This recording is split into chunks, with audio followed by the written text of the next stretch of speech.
In today's episode, I'm going to fire up your creativity and get you to really think about all the options and ways you can go ahead and achieve on your goal. This is how legends are made.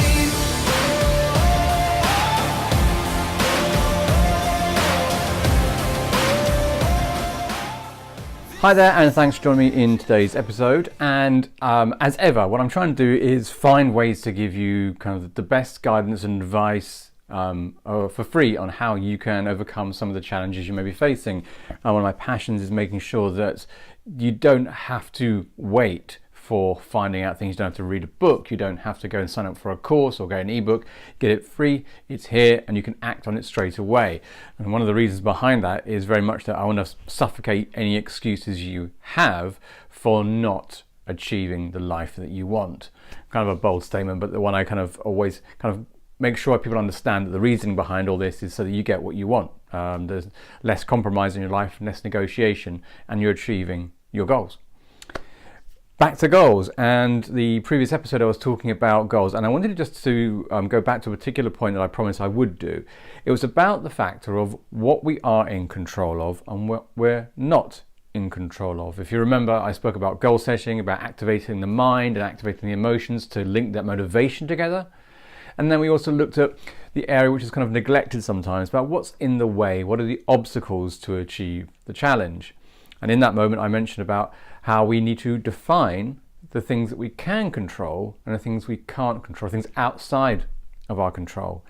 Now, I wanted to take a little bit of time just to explain a bit further on that and make sure that we are defining that area clearly.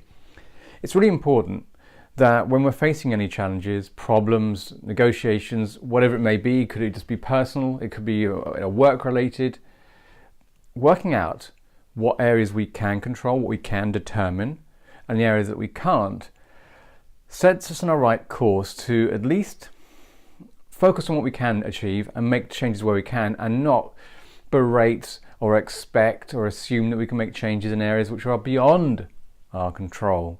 And so it's a really interesting and important distinction to make. I find it very important because the way we can actually understand that what we should focus on is what we can do is liberating. Once we accept there's things beyond our control, well, then we can find an alternative way of accepting the situation. Maybe not agreeing with it, but accepting that's the way it is. So when you are looking, if you've got to the stage you are looking at this list, as I put it, of all the things that you can control and all the things are out of your control, just for a moment look at the area that it says you don't have any control in, and I just review it. I'm not saying it's wrong, so there's no judgment here at all, but with a bit of reflection, look at the list of the things you say you can't control, and just really go through each one and work out, is this something that I can't control? Am I completely unable to influence it or make any changes in it at all? Now, you may say, yes, that's it, it's something beyond me. Maybe it's the company you work for, or maybe it's a situation at home that you can't kind of physically move out of, and maybe things are that they are absolutely fine to stay in that area. But what I want to draw your attention to today is there are sometimes we kind of abdicate responsibility for something to someone else or to something else, when in fact we can make some changes, we can actually do a few things. So I want to refine that list of things that you believe you can't control and look at it and reflect on it and really think, is that true? Do I have zero impact on this whatsoever? Take your time to do this exercise, because we can often think, oh yes, I can't do anything about it, it's beyond my control, and it's all too much. When in reality, there may be a few options. Maybe there's things that we can actually acknowledge are within our power, that we can actually decide, actually there are some things I can do that I hadn't thought of. We just assumed that we couldn't do them, or we just kind of passed away responsibility to a bigger problem or the bigger situation or the person. It was something that you couldn't impact on. But maybe there's some things, if you break it down, that you can move into the list that says of what you can control. Take the time to do that today, and I think you might be surprised with how much you can actually achieve.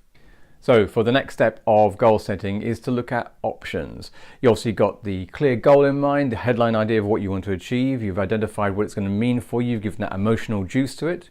You've found the areas where you know you've had problems, obstacles, you've identified those, and you've also looked at where in that you can control, you can make some changes, and where things are completely out of your control. So you've got kind of good range of information about how you're responding to the current situation and what you'd like to see happen. So you've kind of put the landscape in place.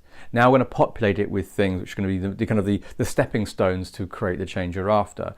And this part is simply creating options, choice. Again, this will be a kind of pen, paper, or a device kind of exercise. I'd like you to simply list out as many options, choices, ways to achieve that goal that you can possibly think of, even including the ones which may be a little uncomfortable. I would like you to get out from your head all the choices, all the options available to you, and just without interruption, without thinking you've got to write lots of detail, just begin to headline all the ways you could achieve your top line goal.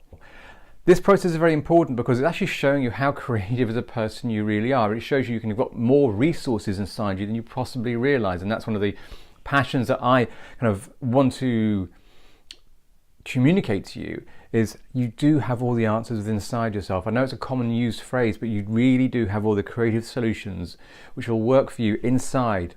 This process is a way of accessing that and getting it out and then using it. So for today's episode, take that, action it, and see what results you get. As always, if this is a problem for you or you've hit a bit of a block, drop me a comment, DM me, let me know how it's coming along for you. Love to hear your thoughts, and I'll respond to every single one of you. So enjoy that process and exercise for today. And I hope you're doing super well wherever you are, and I'll catch you next time. This is how legends are made.